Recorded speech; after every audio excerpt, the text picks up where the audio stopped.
My life by water. Here spring's first frog, or board out on the cold ground giving. Muskrats gnawing doors to wild green arts and letters. Rabbits raided my lettuce. One boat, two, pointed toward my shore. Through bird start wing drip weed drift of the soft and serious water. Okay, Davey, when you hear the phrase "my life by water," what do you think? It's quite a big phrase, I think. Yeah, and I think about Niedecker as someone who is interested in trying to form a relationship to the non-human world that allows for some forgetting or refusal of its mediations. I think about Foreclosure as a poem that's thinking about leave me the land, scratch out the land. Let me figure out how to develop a relationship to the non-human, to animals, to water, to land itself, that enables me to deal with the things about human systems and systems of power that feel constraining to me. So my life by water, and we're talking about central Wisconsin, which is very lakey and boggy. It's not like living on Lake Michigan. It's, her spot was really it's technically an island. Yeah, it's my life in the non-human world rather than my life in the social world. What defines my life is my relationship to the non-human rather than as with other people or with the social system. So there are indications of spring, which, the first frog is in all kinds of poetry. But I'll ask Ray to opine about this lovely little next section. Here springs first frog. Sounds like it could be, 16th century Japanese. Mm-hmm. Well, what I noticed about this poem is that I always expect it to be a different word than it turns out to be. I thought my life by water would be followed maybe by the other kind of here, H-E-R-E, but it's not, it's here. And then it springs first frog, which seems, as you point out, kind of classic. But then it undercuts it by saying or board. Or board. So it's could either be animate or inanimate. Those two things are almost equated. Yeah. And then she does the same thing really with letters and lettuce. Sort of equating them, So I think one of her impulses is to kind of bring down human pride, to use that word again, and the sense of the human as being above and outside nature. Right. And human culture, arts and letters, here gets kind of turned into lettuce and eaten by rabbits to literalize it. She's living in close proximity to the spring coming. It's almost as if she, she's a very calendar-oriented person, by the way. She kept a calendar, wrote poems on calendars, probably had a calendar tacked up on the wall, but not a clock and calendar person, more like a what's going on in just outside my shack kind of person.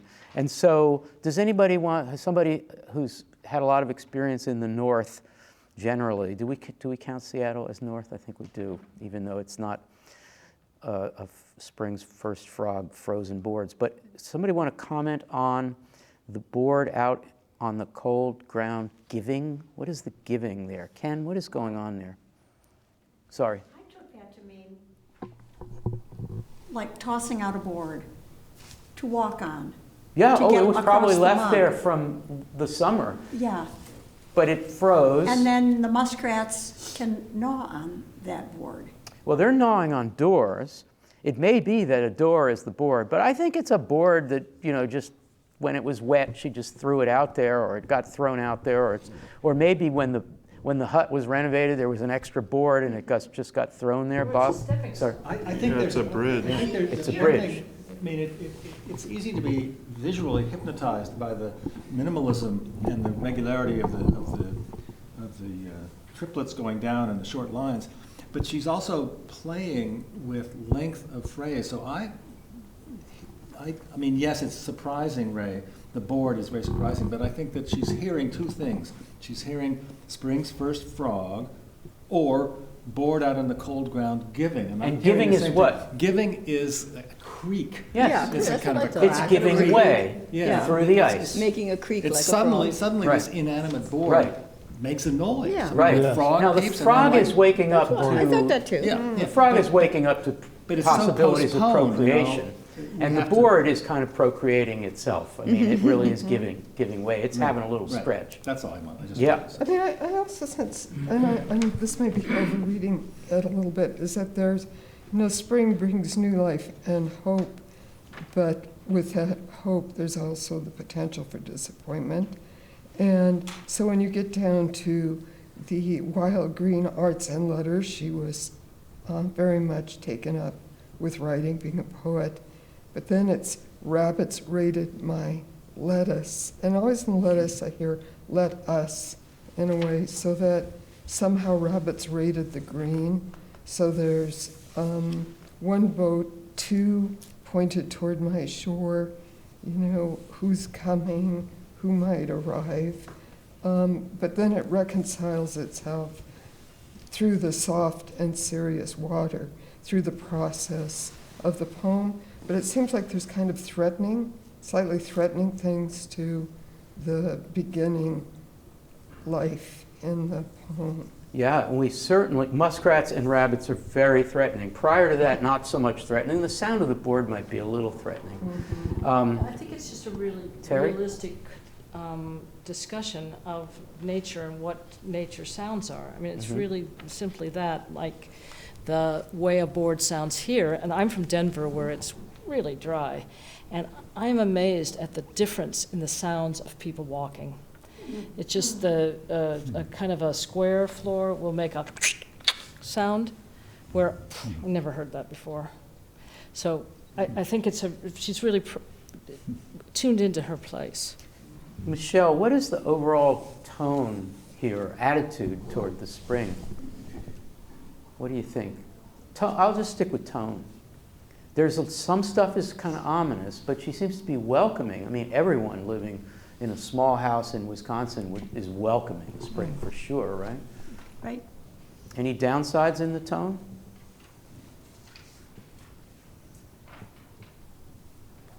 Is she okay with the rabbits raiding her lettuce?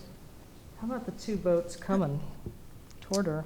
I like Jean's comment about maybe someone has shown up. Maybe she was expecting one boat, but there are two. Pointed toward my shore, which means what? They're just moored that way, right? Michelle? That's a little ominous. Like I think two it is more boys- than a little. Two boats, and they're pointing toward you, and they're coming toward you. It sounds a little bit like maybe a surprise or an attack. Or I'm so glad that particularly the poets and scholars in the room did not comment on all of those fabulous joined words in that one triplet, bird start, wing drip, weed drift, because I'm so glad that we have it left to us to figure out. It seems to me that if there's an ominousness about the procreative or the creativity that's inherent in the spring for her, it's still ominous, comes with some downsides, muskrats and rabbits. Something really gets kick-started, and it's the poetic power of that triplet. Am I overreading that?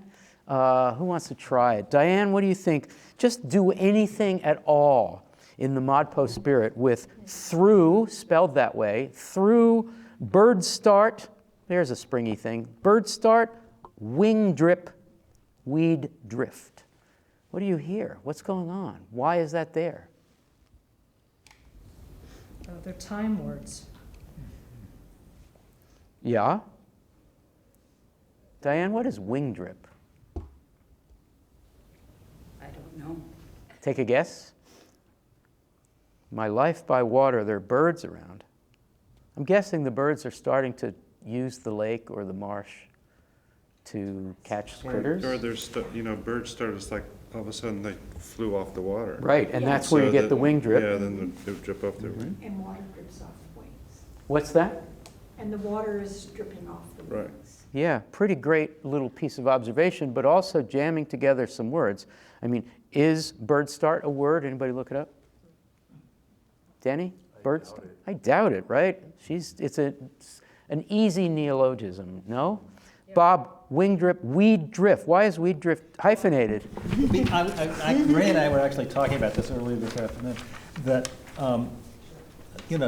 yeah, why that? But I think it's just the sound. I mean, bird start, you can say.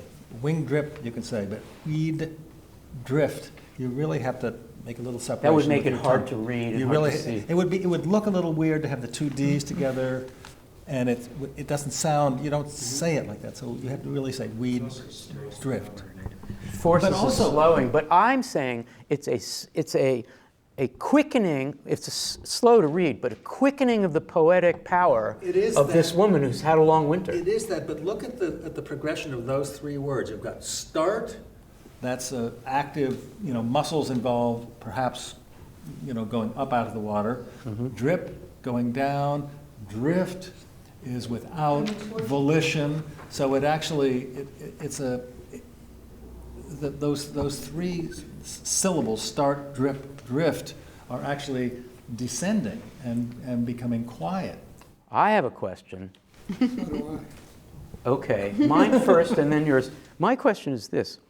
Is it possible, I've never read this poem this way, but I'm about to try it out on you. Is it possible that the boats, especially the second one, caused the slight disruption that caused all of this stuff to happen, and the best lines of the poem to happen? This intrusion, the visitor, But then it's recuperated. The birds start, wing drip, but then weed drift, and the water recuperates. It's and it's soft and quietness serious at and the end. back to being water. So So there's a movement there, and maybe the intrusion, which is often, husband, male friend, somebody visits. She's not always totally comfortable with those visits in the poems. And a little like rabbits and muskrats. Oh, here comes the guy with his boat, my guy. And that causes all kinds of poetic innovation to take place. And then, as Bob says, okay, this is my life by water. This is how it goes. Does this make sense? Couldn't it be the start after winter, the welcoming of things coming in, like boats that haven't been able to do it because the marsh has been overthrown and impossible to get in and access? Finally, we can have visitors by water. That's true. Usually you couldn't have. Yeah, very good. James, you had a question for us. I'm curious about the word through. Yes, please Through tell us. bird start. Why would she do that? Does she do that often? One boat, too, pointed toward my shore through Through. bird start, wing drip, weed. What is happening through? It's a funny preposition for that spot, and also of is a very powerful funny preposition for its spot. It's not typical English. You're just asking, do you have an answer?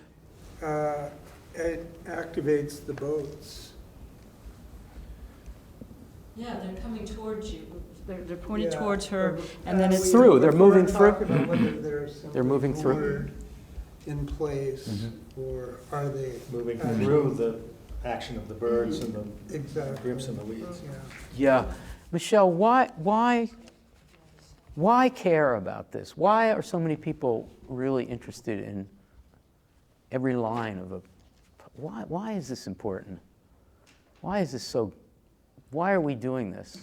Well, if you go back. Why did Ray pick this poem? If you go back to sort of the Why, oh, why the doily? Sorry. maybe the intrusion of the not one boat but twos, and if that is changing her experience of the coming spring, which we often associate with new life and Poetry. and poetry and the thaw. Maybe those two boats are intruding on that and changing her experience of nature. Davy, you began by talking about Niedecker's concern for the non-human. But the boats imply that the human, there's a muskratness about it, I said a few minutes ago. Is that intrusion not good, problematic, disruptive, disjunctive? In Niedecker poems, my experience of them is that intrusion is often problematic, that there's often Niedecker having an experience of the non-human that's mediated by a state actor, by a person in power, by a person who has social power or political power or institutional power, mediating or changing that relationship. And Bob, I was so interested in the reading that it's recuperated at the end, because for me it really isn't. That what's happening in those final 3 lines, that it's the weed drift of the soft and serious water, that something else that the hyphen does for me in weed drift is parts the water, and the boats coming through the water, that the mediation of the weeds to accommodate the boats, and the soft and seriousness, which are like really interestingly, to me, like feminine adjectives, are accommodating this pointed boat, as this is a poem that's about these seasonal changes, but the last act is an act of human mediation, and it has some of that like wonderful Niedecker ambivalence of wanting to be delighted by the non-human world, and that delight being interrupted or mediated, but also not totally displaced. But you know what, you could, on the contrary, say that one of the latter acts in the poem, start is an active verb involving muscle. Drip is the action of gravity, it's motion. Drift is very non-intentional, but the last act of the poem is a verbless sentence. The sentences here are all marked by capital letters. My life by water, muskrats, the rabbits, and then at the very, one boat, and then at the end, water. And that's that Williams form where you don't use punctuation, but you do use, you do mark sentences. And the triadic line also. And the triadic line, and you do mark sentences with capital letters. And the last sentence, water, I mean, it's a very Taoist or something, sense of before there was any action, there was water, the water at the beginning, and there's water at the end, and it doesn't have to do anything, it's just water.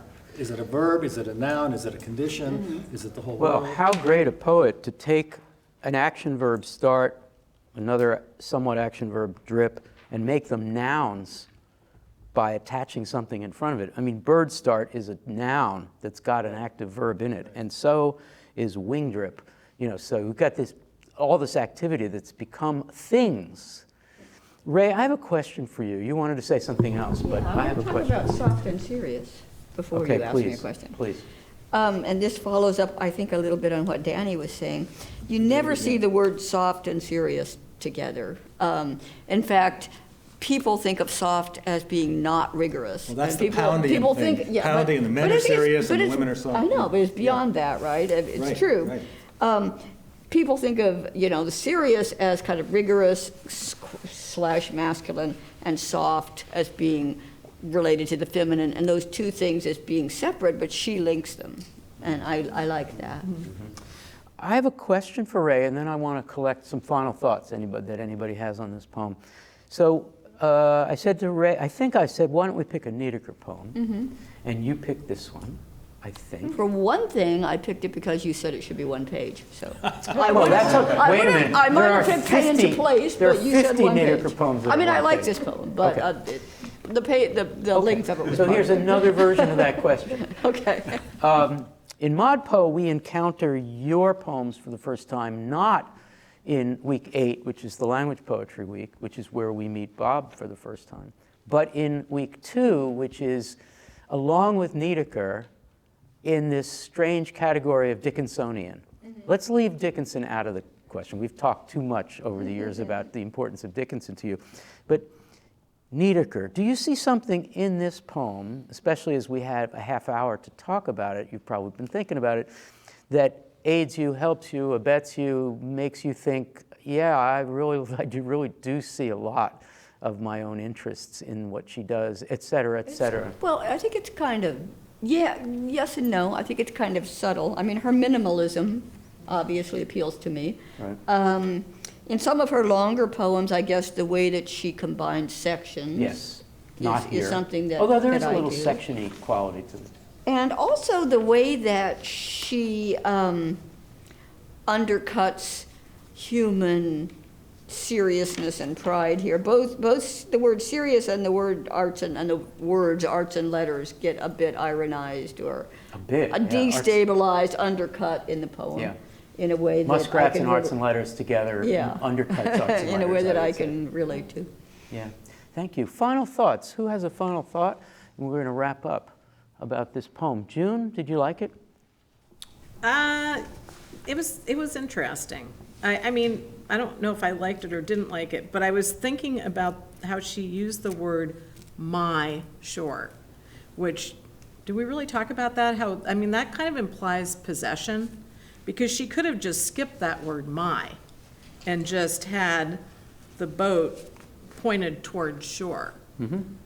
But Well, it's her my, spot, and it's somebody is showing up. Is it's showing up. ownership. Is she like a waterfront property owner? Is Oh, the yeah. boat coming to Yeah.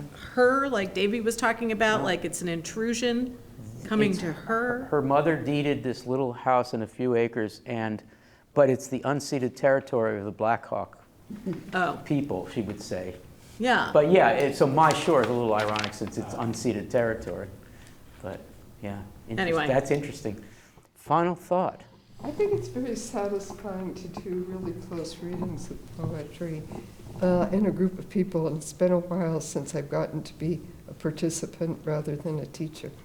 And that's pretty good, huh? Yeah, it's great. I love It's great the way hearing different from people approach these things. And, you know, Anne, this is your first time doing this. You're a, MD straight through, right? So not a lot of this kind of activity in your education. What'd you think? Very interesting. Yeah? What people had to say. Other final thoughts? Denny, how you doing? Well, I think it's a very visual poem, and the surprise for me is just sort of this philosophical element, as Ray pointed out, the contrast of soft and serious, it just makes you think of water, and like we're all made of water.